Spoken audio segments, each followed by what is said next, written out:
ভারতের মহাকাশ গবেষণার ক্ষেত্রে সাফল্য চাঁদকে যেন আরও বেশি প্রাণবন্ত করে তুলেছে। সমস্ত দেশবাসীর কাছে 23শে আগস্ট 2023 দিনটি হৃদয় ভারতের ইতিহাসের স্বর্ণাক্ষরে লেখা থাকবে। ভারতের চন্দ্রযান-3 সফল অবতরণ 1 বছর পূর্ণ হলো। এই উপলক্ষে আজ দুপুর 1টা নাগাদ মুর্শিদাবাদ জেলার বেলডাঙ্গা চক্রের 30 নম্বর আঞ্জিরন প্রাথমিক বিদ্যালয়ে 1 সপ্তাহ ধরে নানান কর্মসূচি অনুষ্ঠিত হলো। ন্যাশনাল স্পেস ডে হিসেবে পালিত হওয়ার সাথে সাথে শিশুদের নিয়ে অঙ্কন প্রতিযোগিতার ব্যবস্থা ও কুইজের ব্যবস্থাও করা হয়। প্রধান শিক্ষক বিশ্বজিৎ দত্তের তত্ত্বাবধানে শিশুদের চন্দ্রযান-3 মডেল তৈরির প্রশিক্ষণ দেওয়া হয় এবং 50টিরও বেশি মডেল তৈরি করে শিশুরা। যা নিয়ে প্রদর্শনী করা হয় দ্বিতীয় শ্রেণীর শ্রুতি মণ্ডল চন্দ্রযান-3 মডেলে প্রথম। গত 2023 সালের 23শে আগস্ট তারিখে আমাদের চন্দ্রযান-3 সফল উৎক্ষেপণ হয়েছিল এবং 23শে আগস্ট তারিখে সেটি চাঁদে অবতরণ করে।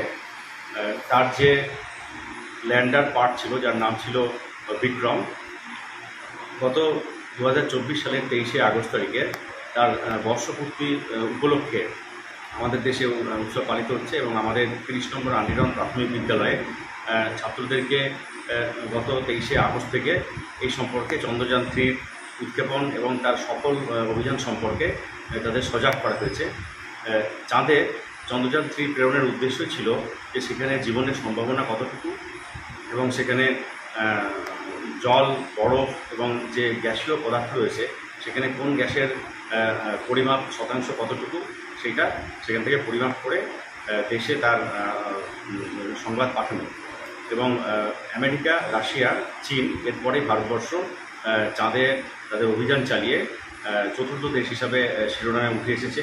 ভারতবর্ষের সাফল্য এটাই যে চাঁদের দক্ষিণ মেরুতে ভারতবর্ষ চন্দ্রযান-3 সফল উৎক্ষেপণ সম্পাদিত করেছে।